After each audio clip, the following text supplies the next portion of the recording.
guest. Okay, hello everyone. Welcome. My name is May Vang, and I'm with the Minnesota DNR Fish and Wildlife Outreach Team. Welcome to the 204th episode of the Minnesota Outdoor Skills and Stewardship Series. I'm really excited to introduce you today to our guest, Wally Swanson, who's from the Bluebird Recovery Program of Minnesota. Today, he is going to be speaking about the Bluebird Recovery Program and how bluebird population is doing, how the populations are doing, and what we can all do to help them. Wally, thank you so much for joining us today. I'm going to go ahead and turn it over to you, and then if you would introduce yourself to the rest of us, and that would be great. Okay, my name is Wally Swanson, and I've been doing bluebirds for, I don't know, roughly 34 years. I've been the compiler for the last 30 some years, which tallies all the reports that we get in and puts it in a format. I've also been the treasurer now for the last few years, as with many volunteer organizations. You end up wearing many hats. So that's me. Thank you, Wally, for the introduction. I'm just going to pause really quickly just to double check the audio. So there's a question that's asking if this person is the only one that's not getting audio. So I just wanted to make sure that Cassie, you can hear me fine. You can hear Wally fine. If there is anyone else in the audience that isn't able to have. Yep, I can hear everybody fine. Okay. Yep, we're getting some thumbs up too, so. Okay, great. Thank you. Okay. All right. So I'm going to share the presentation, and then Wally, again, you can tell me when you would like me to advance. Okay, well, we'll skip this first one. History of bluebirding is in the 50s and 60s. Bluebirds actually were doing quite well. Farming practices at the time, small farms, everybody had a little pasture. They had wooden fence posts, which ended up having woodpecker holes or just knots fall out of them. And bluebirds nested in wooden fence posts around pastures. As these wooden fence posts rotted, they got tired of always replacing them and put in metal fence posts.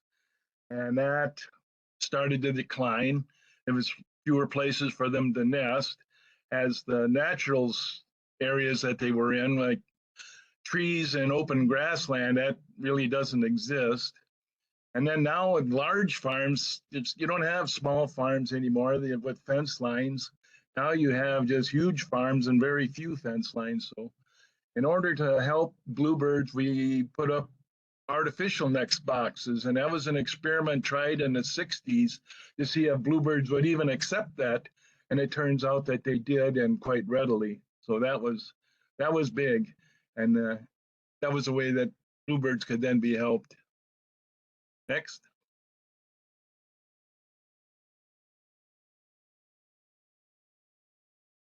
So this is why we intervene, and this shows the old fence lines that they had and some of the cavities that they used to nest in, and then some of the areas that aren't quite so good anymore.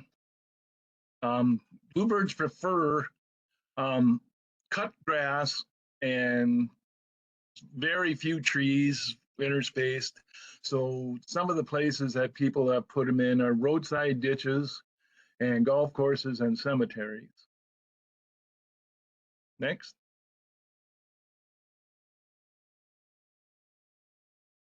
So these are some of the houses that were started with. This first one is a Dick Peterson kind of house.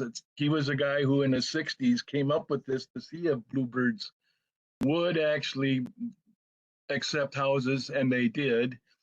And so they tried to place them in open spaces, sometimes in a park or his were actually at Sherburne Wildlife Refuge. And you can do it on your own property, or, I have mine in a state park. The trouble with some of these places is like mine in the state park in the grassland is pretty good in the spring because the grass is all matted down from winter snow. But as summer moves along, the grass gets way too tall and it just doesn't become bluebird habitat anymore. So they need places where the grass is mowed somewhat, because they feed on small bugs, beetles, and that kind of thing. Next.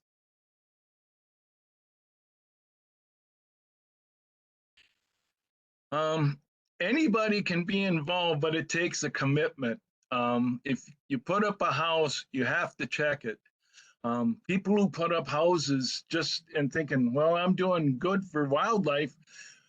How do you know if you're not checking your house? I mean, maybe you're raising sparrows or starlings, and that's not good for anybody.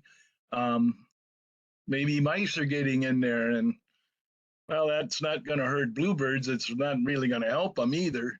So you have to have a commitment to do it. And, it's fun to get kids involved, but kids, as I have found with my own grandkids, have a pretty short attention span. And while they might be interested in it for a little while, you're going to end up taking it over. And if it's too much for you, I would rather you just took your house down if you can't commit to it. So, next. This is what bluebird habitat kind of looks like. Open area. The one bluebird is sitting on a nice fence post. This is the third slide there, shows a house with some short grass and some taller grass next to it. And they put the house into the taller grass. So if you have to mow, it's not going to be a problem for you.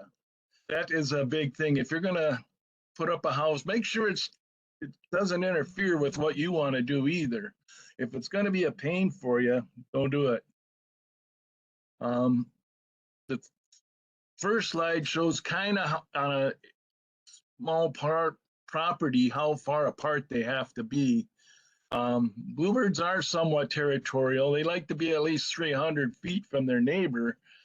So sometimes just a line of sight, keeping from one on one side of the house and one on the other side could help.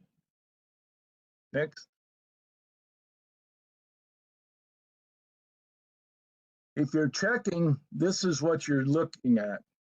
You'll know, like on the day that their first egg is laid, and then you know that in 4 or 5 days they'll be done, and then 14 days from that, you should get that second slide is when they've hatched, and they'll be mostly naked, and you can tell that'll be the hatch day. And from that point on, in about 15 to 16 days, they should be gone. They should be fledged. If you go back to your house, if you're checking them and you go back to your house and a week later they're gone, something's happened. Something got to them, and that's not good. But if you just see that they've hatched and go back 3 weeks later and there's nothing there, you can't be sure if that's what happened. So you got to check them kind of weekly in order to know. Next.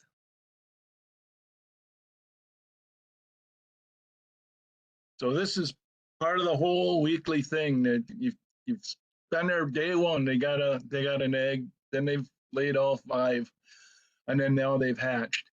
But be careful. I mean, bluebirds, about 5% of the bluebird eggs you'll find will be white. That won't be somebody else, but there will be white eggs in there.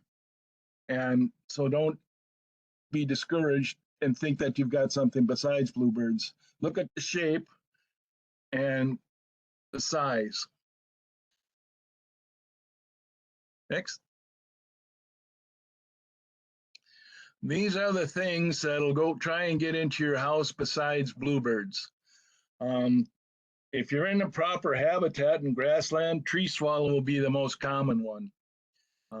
They have much smaller eggs. Their nest is bulky and it'll always have a feather in it. Chickadees are more a mossy kind of a nest. Those are kind of fun to get. They don't happen quite as often. If you get wrens, you're in too wooded an area. And wrens are very territorial. They won't let anything else nest in their area. So if there's another bluebird nest next to them, near them, they'll be poking holes in the eggs and throwing the eggs out. House sparrows are more around livestock. So if you're too close to a cattle yard, or even if somebody has horses and stuff, That attracts house sparrows, and they will be in there, and they are very aggressive. They'll kill the adults. So the tree swallows are not bad. They are a very big insect eater. Chickadees are just fun. Wrens can be a nuisance, but if you're in the right habitat, they shouldn't be a problem. House sparrows, no way. Do not allow them. Next. And these are some other things that you'll happen across too. The old Peterson house had a door that swung down, and there was a little tail on it, and a wasp loved to build under the bottom of the house, and when that door swung down, it intersected with their nest, and they came swarming out, and boy, I was never very fast, but I had to run from them.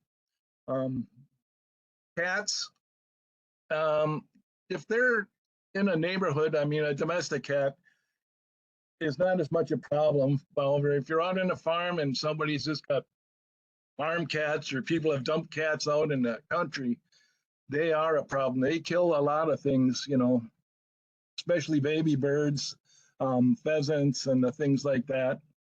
Snakes, it's really surprising what a snake can climb up. A nice conduit pole, they can get up that. The old T-posts that people put them on, they've climbed up that, and it's almost shocking when you open up a house and find a snake in it. These other ones are more on the young, the blowfly and the buffalo gnat. They feed on them because they're unfeathered or have few feathers. They feed on the blood. They suck on the blood of the young, and they'll kill them. So these are things that we try and keep away from. The buffalo gnat, we have found that was a problem down in the southeast part of Minnesota. Gnats seem to like the cold running water as opposed to mosquitoes, which like still water. Actually, mosquitoes actually lay their eggs in mud, and as a pond rehydrates and gets, then they have huge hatches, whereas buffalo gnats are just in the cold water of the streams down there. And we found that if we put a vanilla tree in there, that keeps them away. Next. These are the different types of houses that we have. The first one shows plans for guards and things like that. The second one is what we call a gillwood house. It's a small square house, and that's got something dangling over it. It keeps house sparrows do not like that. They do not like things that are movement. It scares them and it keeps them away.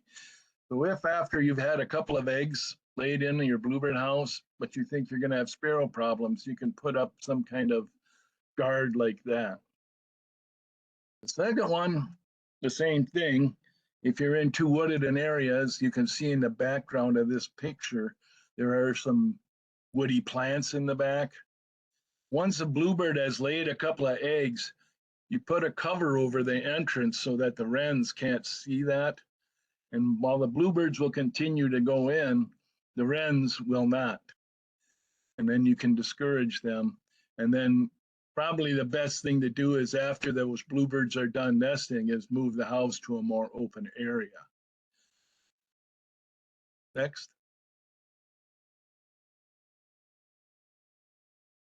These are some of the deterrents that you use for the various pests. The Vaseline you put either on the roof of a house or on like this PVC house or this Peterson house at the end, or on the bottom side so that they don't attach their nest there. That middle one shows that vanilla tree clipped in there so that what it does is actually mask the CO2 that attracts the gnats and the blowflies. And the other one, it's stapled to the door of the Peterson house, which swings down. And these are the two types of houses that most people have. This Peterson house with the door, and this PVC house, which you can squeeze and take a good look in there. And that's actually the most accurate house to have. Next.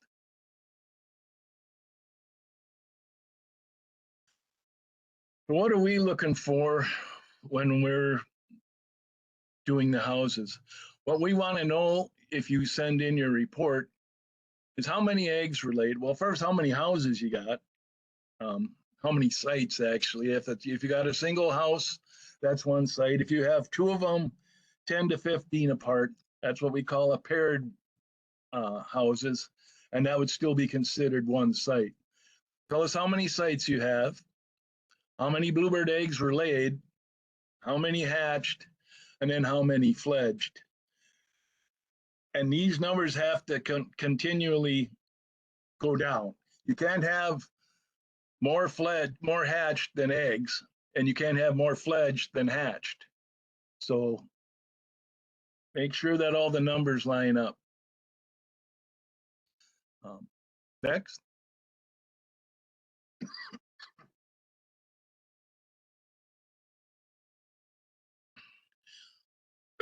We also have lines on them for the other birds too. If you are inclined to keep track of it, they'll certainly keep track of it. Not everybody sends in everything, but it shows the different kinds of nests. Wrens or sticks, they're very hard. If you have a Peterson house, they're very difficult to see because they have a little hole at the top filled with sticks, and you probably won't even see the eggs. The tree swallow, a nest of grass, and it's got them couple of feathers in there. They lay more eggs. They usually lay 6, and I've seen as many as 8. Wrens can have 6 to 8 also. Chickadees, as you can see there, have that mossy kind of nest, and they lay 6 to 8 eggs also. And it's kind of cool when you see those when they're hatched and maybe a handful of days before fledging, how those chickadees are just crammed full in the box. The house sparrow nest has all kinds of junk in it. It might even have plastic and other things. It is okay to remove those nests to make sure that they don't hatch. A friend of mine, his dad, did an experiment once. Once she laid an egg, every time she laid another one, he took an egg out just to see how many she would lay, and ended up, I think he quit after she had laid like 26. So, next.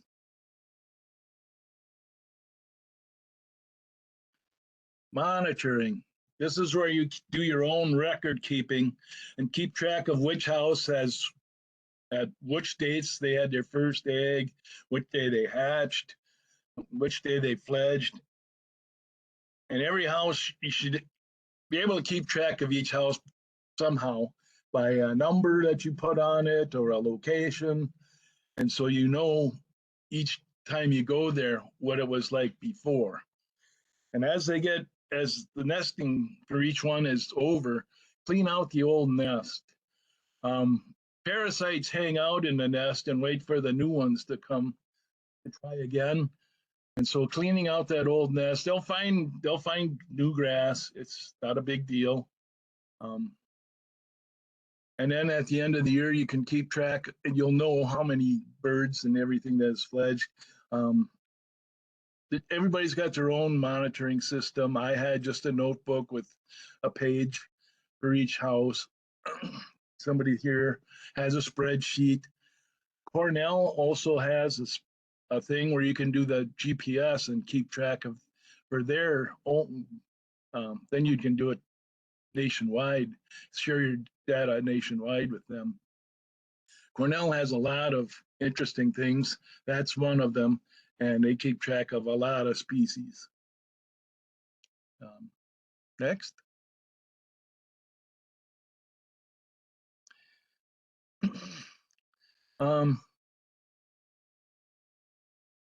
Because you put your house up in what was good habitat at one time, maybe sometimes, it doesn't, it doesn't stay that way. What was once pretty good is maybe now overgrown with sumac or something else, and some other tree is, or maybe it's buckthorn, or and of course now everybody thinks the cedars are a big thing. So all these things contribute to, you know, what was once good habitat. Just because you put it there, sometimes you do have to move it. And this shows, you know, various stages of it. You can see cedar trees in the back of the one, and some of the plants of grass or forbs have just gotten too tall to really be good for bluebirds. And the second one shows it's gotten too woody, and but it also shows a pair of boxes, and one has a tree swallow in it, the other one a bluebird, and they will nest next to each other. Um, Swallows, in a lot of ways, are colonial nesters like bank and cliff and rough-winged swallows and purple martins for sure will nest right next to each other, but tree swallows and barn swallows do not. So if you want, you put up a pair of houses next to each other. Usually a bluebird will be in one, probably a tree swallow in the other. And that's okay, we encourage that. Um, there's a guy in southeast Minnesota who, if he only puts up single houses. Um, so if he thinks the tree swallow is about to take over his house, he'll cover the hole until like the middle of June, when tree swallows are pretty much done trying to nest, and then he'll uncover it, and a bluebird will nest even into August. So next.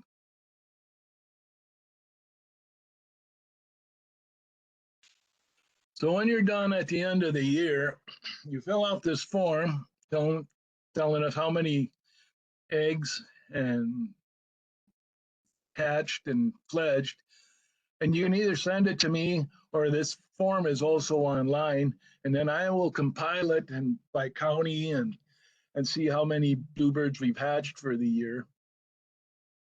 This chart on the bottom in the middle there shows how we've done in the past, and in the like 2015 and 16, 17, we were doing really well.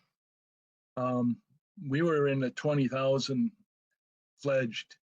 And so we took a little dip, and then we were able to get back up. And then that storm in Texas hit, and we dipped big time. An early spring storm like the ones we're getting today and the ones we had last week hit Texas at a time when the bluebirds were trying to come back, and thousands of them died. There was thousands of birds that actually died. People were picking them up in their yards down there by the garbage bag full. And so we've tried to come back, and you see we have taken a bit of a bump up. And just as we were about to recover, another one of those spring storms hit. And who knows if this year's going to be the same. And then we took a dip again. But some of those dips are the result of the people who are doing this are kind of aging out. We've had people who in the past reported 300 and 400 bluebirds a year who are no longer with us. And we're not replacing those people.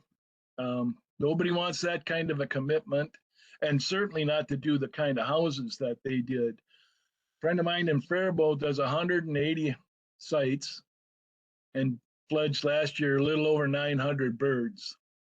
If something were to happen to him, nobody is doing that. The cost is too prohibitive nowadays because of a single house with the pole and all that setup is $40 a piece. Back in the day when he started, it was like 15.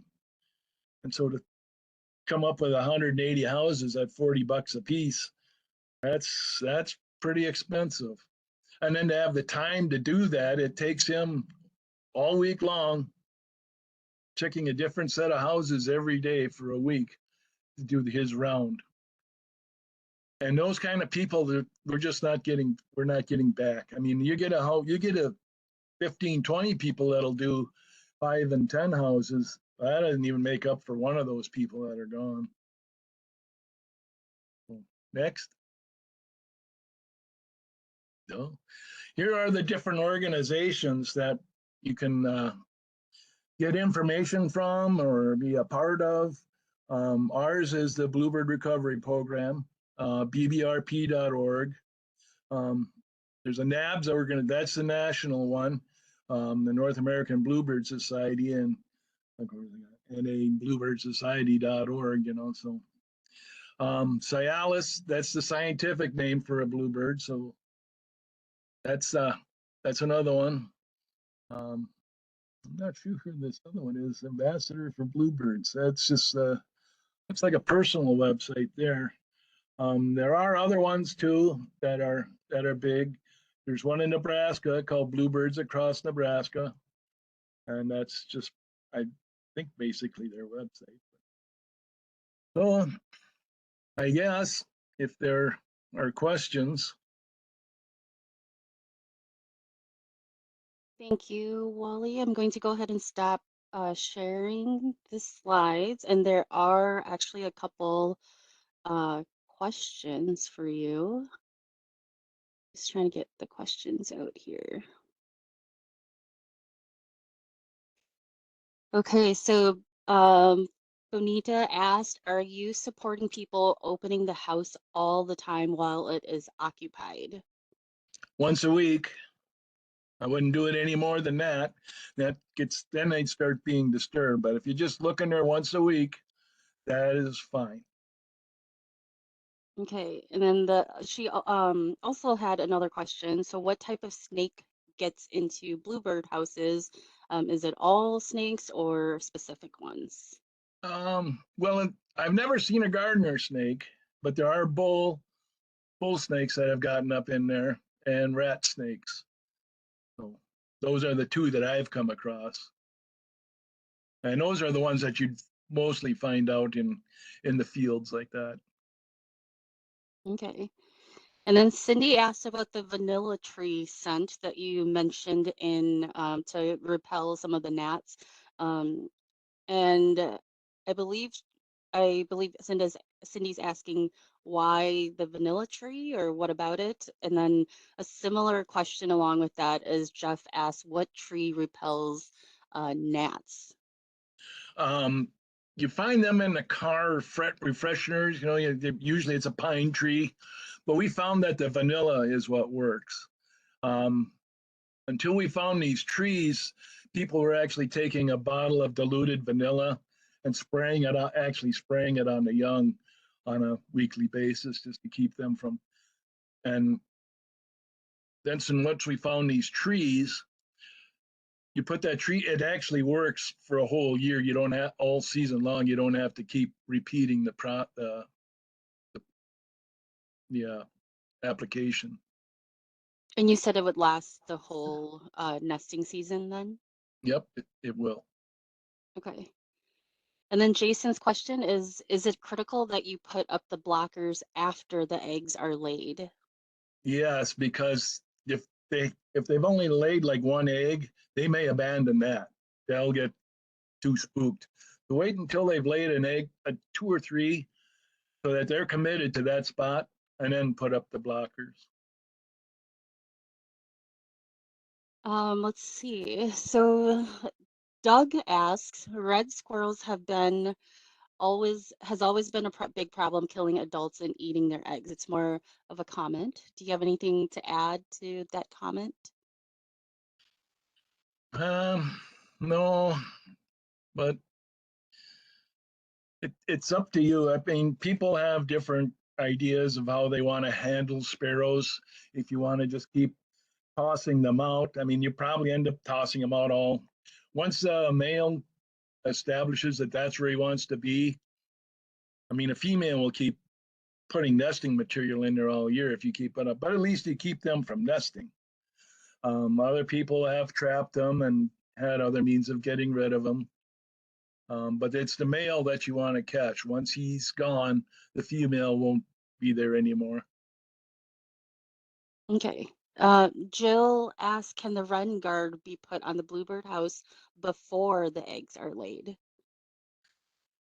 They don't, if the bluebird hasn't laid an egg in there, it probably will find a different spot. It needs to be committed to that spot before they can before you can put a guard on there. Okay. And then Hannah asked, are the neighborhoods within Minneapolis an area where we can attract eastern bluebirds, or is the environment too urban? Actually, Minneapolis is not bad. Minneapolis has a huge park system. If you're close to a park which is open, you may have some success, especially if you're by one of the big, more natural type parks. Let's say Theodore Wirth or Phelan and those kind of places. But even a city park would be open enough. If you actually live by the park, that would work. Great. Bonita asks, what is the timeline for our Minneapolis area for birds to nest, lay eggs, and hatch, and when does it start? I see my first pair have arrived for the season. When can I expect eggs? Um, Probably any time after let's say tax day, April 15th. There's been problems with if the bluebirds are early and it seems like it's going to be a nice spring. Guys have had bluebirds hatched by May 1st. The only trouble is it seems like our seasons are kind of shifting.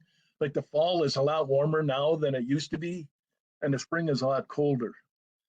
So if the bluebirds have hatched by May 1st and early May is still really cold and rainy, they're going to have a problem. Um, I don't know what it is. Robins seem to have no problem feeding their young worms. If bluebirds do that, their young get diarrhea and they will not last. So if you don't get an egg until May 1st, that is not a bad thing, because then they'll be into the middle and late May by the time that they're hatched, and you'll still have time to have a second batch. Then Cindy asked, are cities and towns participating in addition to single individuals and families? So participating in the nest box monitoring. Not that I've heard of. I don't know what all this. I know you see signs that said this is a bird-friendly city. Now, what that exactly means or entails, I'm not exactly sure. Uh, Maybe you do. Are there, I guess, are there also larger groups that are monitoring versus individuals and families? No, our group is just an individual on an individual basis. Whether or not like hunting groups are doing, like for wood ducks or other species. I know there's a group called the Red-Headed Woodpecker Society. They are experimenting with houses, trying to see if red-headed woodpeckers will adapt to artificial houses like bluebirds did. And I think they're having some limited success, but maybe that will change in the future. As long as some start, maybe they all will eventually. Yeah, and then just to go back to a little bit, you were asking like maybe people know about what it means to be a bird-friendly city. So there are some more city-wide things that are happening, but that's more like the city is like promoting, like there's different events that are happening and things like that. And perhaps Bluebird monitoring could be like one of the events that could be something that the city is involved in. But Kim has a question for you as well. And Kim asks, based on your location, Wally, did the flooding affect your your bluebird numbers last year? Um, it affected the people a lot more than it did the birds, I can tell you. Um, I think that wildlife has a way of getting around that. I mean, people don't. I mean, just because their house is stuck in the middle of now a lake. Um, but I mean, the birds are 6, 7 feet up in the, or mine are 5 to 6 feet above, so it didn't get that high, and they were able to find food and they did all right. So flooding does not affect wildlife near as much as you think. Yeah, I think this is also a good time for you if you could talk a little bit about, I remember you were saying that like it depends on the place that you place the nest boxes. So you mentioned if it was in like a prairie in the grass, like let's say a big blue stem or a little blue stem or something like that. It's a really, really tall grass species. And you said sometimes that could affect it, but obviously the bluebirds are eating the insects that are available there. So similar to like a flood, like if that affects or impacts like the habitat that it's in? Is that similar to if there's too much or the grass is too tall? I think you mentioned that last time we spoke. Yeah, if the grass gets like mine, where I have mine in the state park is next to a grassland, and I used to have more houses out into the grassland. And like it was good in the spring when the snow had matted the grass down, and it was seemed shorter. And so I usually got a nesting in the first part. But by the time the end of June, 4th of July, the grass was shoulder high, and that's just too tall. I never got anything again. I got it in the spring, and I was tired of walking out around this 40-acre field for really no reason at all except the sweat and exercise. So I took them down, put them in a place near where they were going to be mowed. That's the thing. If you put them in a ditch, they're going to mow the. Eventually, they're going to mow those ditches. So you got to make sure they're kind of out of the way. Just put them just above the mow line, and then the birds will be in the box a foot into the tall grass, but the grass down below them will be mowed. Great. Ashley has a question and asks, is it true that it takes several years after installing a bluebird house for them to begin utilizing it? Not necessarily. They may not do it the first year, but a lot of times if they're out looking around and they find a spot, and sometimes even if they're just nesting in a natural tree cavity, they won't nest in that again this year. So then the second time around, they'll be looking for some place to nest, and if you got a house, they'll go in it. Okay. And then Bonita asks, when should we expect nests and eggs from the Minneapolis area?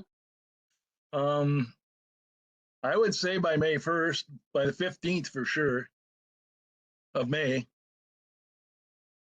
Great. And then Hannah says, thanks, Wally. What a great talk and so informative. I really appreciate your knowledge. Jason asks, are bluebirds on the threatened or endangered list, or are they a species of special concern? Um, Not at this time. In the 60s and in the 70s and early 80s, they were considered because of the way that farming practices had gone. None of you are probably old enough to remember this, but Earl Butz was the Secretary of Agriculture, and thought that the U.S. was going to feed the world because Nixon made a deal with China, and he said, plant fence row to fence row. And so that, I mean, you would think that a soybean or maybe a cornfield would be okay for bluebirds. Well, they kind of do a lot of spraying and stuff on that. In fact, I lost a few bluebirds actually due to some aerial spraying one year. So Hmm. some of that's pretty indiscriminate. They don't kill just bugs. Another thing, people say, well, I don't want to open the box, because, the bluebirds will smell me and then they'll abandon their young. Actually, the birds for the most part don't have a sense of smell. I mean, there's some debate as to whether turkey vultures do because of how they can find food when they really shouldn't. But um, bluebirds will not abandon a nest or birds will not abandon their young because they are handled by people. I mean, that a lot of times that's when birds get banded is when they're young and unable to fly yet. but it's not a bad thing to tell kids so they don't go messing with them. And then there's comments about seeing ants in the nest boxes. And there's a question. Michelle asks, what do you do for ants? That's actually a funny one because birds have a lot of parasites on them. Um, they actually do anting. They'll actually go down to a spot where they know ants are and roll around in there and get ants to go onto their feathers and start eating the parasites. So ants aren't a bad thing. Now, if they're fire ants, that might be a different story down in Texas or something. But around here, that's ants are not a problem. Oh, I didn't know that. So if there are ants, then it's okay to leave them in there. As long as whatever's attracting them isn't, like something sticky. Ants love sweet, sticky stuff. So if that's going to be, if that's the case, and these young birds get sticky feathers, that's not going to be good. Okay. And then along the lines of having some things like deterrents to keep pests out. So Nancy has a comment about having found, so I have found that cutting the vanilla trees into fourths seem to provide adequate protection from the gnats and the flies. And she wants to thank you for all that you do. And then Rochelle asks, where can I buy a house and what makes the birdhouses different? Um, well, most of the differences are just depending on what you like and what you prefer. I prefer the PVC house, um, especially if you've got like young kids and you want to show them what it looks like. You can squeeze that, pull it down, and bring it down to their level. They can look in the house and they can actually see in there. The wooden houses are a little more work. You'll need a mirror probably to see the nest and count the eggs. Um, but wood has a lot of insulating factors that PVC does not. If you got a cold, like today, if they were nesting already and you got this cold, wet day, the PVC does not hold heat, whereas wood will. Um, the old Peterson house that I used, but I started, that's what I had, and I was on public lands. A lot of times, if it was on my private land, you could just put a nail in to the door where it meets the sidewall, pull that nail out, and then the door will flip down. But because I was on public land and that's too easy, I used a screw. So when I had them, I had to have a screwdriver, I had to have an automotive mirror to look in it. Um, and then I had to be careful with them doors flipping down for the wasp nests. So Hmm. And you mentioned the mirror that you use to view the birds. So Barbara does have a question about, is there something else that then which? works better than the small automotive mirror that you use to view the birds in the nest? I could just carry it in my pocket is all. It had that handle I could just stick in my pocket, and then I could telescope it out if I needed to. That was the main thing. And I could adjust it to see in there. That's why they work so well. I mean, any mirror I suppose would work. Yeah. Olav asked, could you talk a little bit more about the history of bluebirds in Minnesota? Are they native? So before fence posts, um, were they available, or were they using trees that were available Yeah, before the so fence posts? yeah, traditionally before I suppose let's say farming became big in the state, they were big in oak savanna, and that habitat is not very much anymore. I mean, you find it some in state parks. Byrie Big Island is a good one. There'll be an oak, isolated oak trees out in a grassland. And oak trees are gnarly. Things happen, and they just have holes in them, and that's where bluebirds used to nest. But as that savanna was converted to farmland, bluebirds got in trouble for a while until, like I say, the fence post came in. But traditionally, they were in Minnesota. They probably weren't common. They were probably more uncommon than they are now because of the efforts that we made. But they weren't, endangered or rare. Okay, and then Kathy is interested in wondering how far north the bluebirds live in Minnesota. All the way to the border. They're in Canada. Right. And Allison asks, what other insects will kill the young? Those are the ones that we've had the most trouble with is um, gnats and blowflies. Um, if wasps get to be too much, if you're keeping track on your house, you're not going to let them hang around there because wasps will keep them from entering. They don't eat wasps, so wasps can be a problem. But if you're checking it every week, you'll know that they're there. Have you found yourself having to clean out a wasp nest every week No, or the start of? no. Okay, that's good. Once once you've run, you figure out a way to keep them from doing it. Yeah, yeah. There's a couple questions about placement of the nest boxes. So Doug asked, can you comment about placing houses away from overhanging tree branches? Yeah, if you're near a tree, that's not going to work.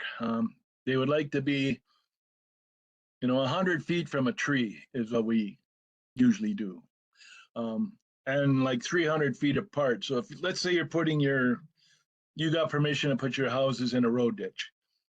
What I would do is when I do it, I drive like a quarter mile, put a house, drive a quarter mile, put a house.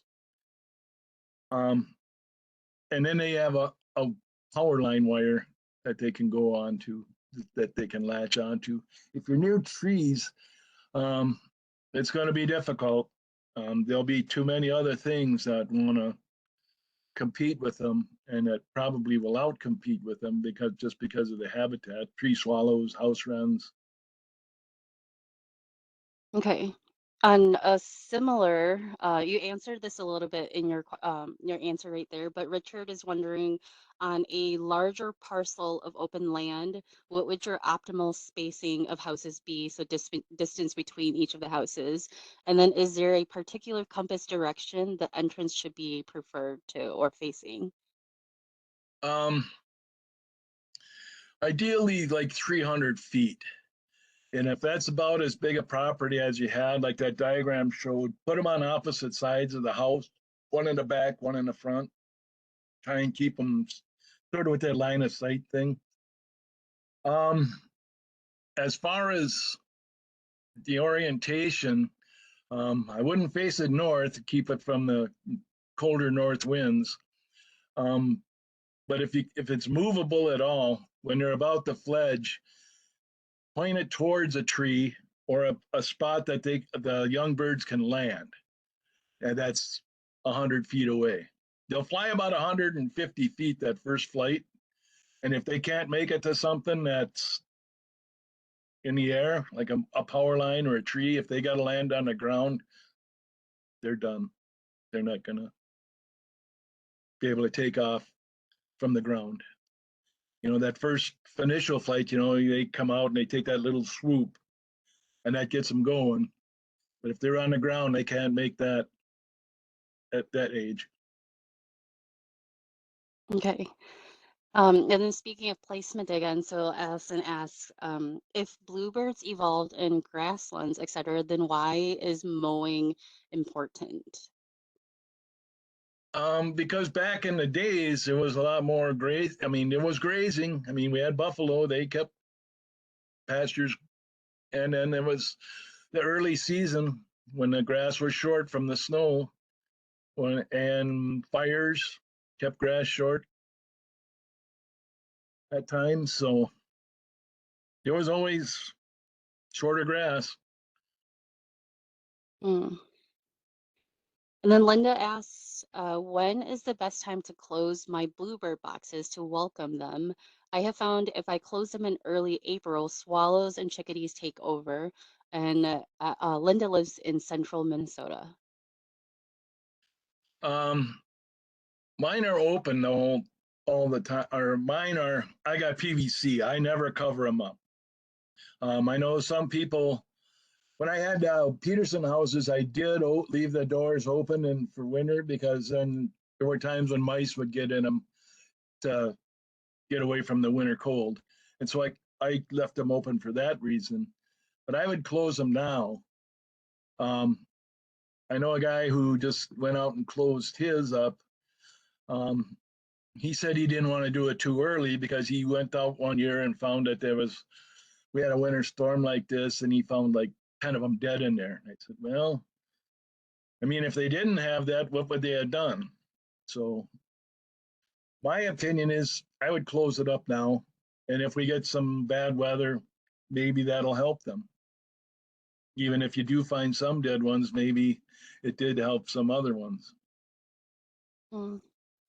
And then Allison asks, how often are birds killed by heat? By what? By heat, warmer weather and heat in the nest boxes. In Minnesota, we don't get hot. If you want to go someplace hot, go down to Texas and walk a trail down there where it's 100 degrees for weeks on end. Birds have a higher body temp than us. We are like, 98.6. Birds are 104. So it takes them, I mean, hot to us is not hot to them. They have a lot more trouble in the cold than they do the heat. Like I say, if they can nest in Texas and Oklahoma and Nebraska, drive through those states in the summer and see what heat is. Mhm. And then Joseph asks, can you explain the double nest box setup? What is the reason for two boxes close to each other? So I believe in your slideshow, there was a picture where there's two nest boxes that are back to back or right next to each other. Yeah, well, if you can't do that, that was an experiment a guy was doing. We put them about 10 to 15 feet apart, whatever you can do to mow around it. And it's usually because you have tree swallows. And if you put up two of them, the tree swallow will take one house, the bluebird will take the other house, and then they can nest together. But if you have just one, only one of them is going to nest, and it's probably going to be the tree swallow. Hmm. You ever go around a house with it when there's tree swallows? It's not just a pair. There's usually a bunch. Have you ever seen two pairs of bluebirds that nest in the boxes if they're right next to each other back to back like that? I have not. Okay.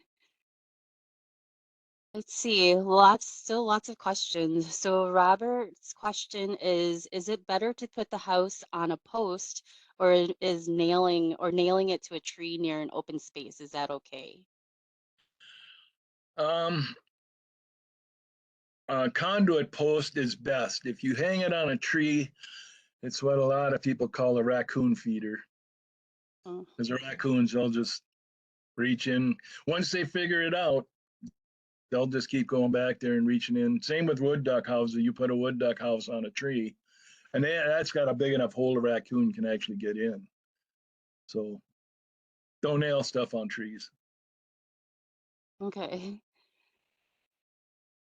Let's see. One more. So I believe you answered this already, but Catherine asked, should you place your house in a certain direction, north, south, east, or west? Not north because the north winds are just too cold. Um, a friend of mine has his in a way that whatever way the wind is blowing, it'll spin and not be into the wind. And then just before it fledges, he turns it into a spot where he wants it to fly to, and then tightens the screw. So Mm. as long as it's not north, it's fine. And if you're close to a busy road, don't point it at the road. Is that for noise or is that? No, because a lot of times when the birds first fledge, they don't Oh, always get right, high right off the bat. right, I mean, that's why that's some of the problems with red-headed woodpeckers when you see them on a pole, along a utility pole. They take that big dive to start with across a right. highway, and that Yeah, that was a big that would be problem with bad. red-headed woodpeckers. Yeah. Barry wanted to remind or just share with everyone that in the 2025 Bluebird Expo is in Red Wing on Saturday, April 26th. For anyone Yes, that it wants to is. learn more, and nest boxes will be available there. And I believe actually someone did ask where do you get nest boxes? So if someone wanted to get started doing, maybe their own putting up a Bluebird house, and maybe start monitoring like where would they get a nest box? Yeah, that's something that we're actually trying to figure out because the guy who was our source died a year or two ago. And so we're trying to figure that out. There's a guy up in Uppsala who is making them, and he will supply them for us if we need to. So we are not in the business of selling them, but we may be able. There may be places if you go on our website that'll tell you. And the bluebirds across Nebraska will sell them, but as of right now, we do not, and mostly because the guy who is supplying them for us is no longer around. Hmm. I'm sorry to hear that.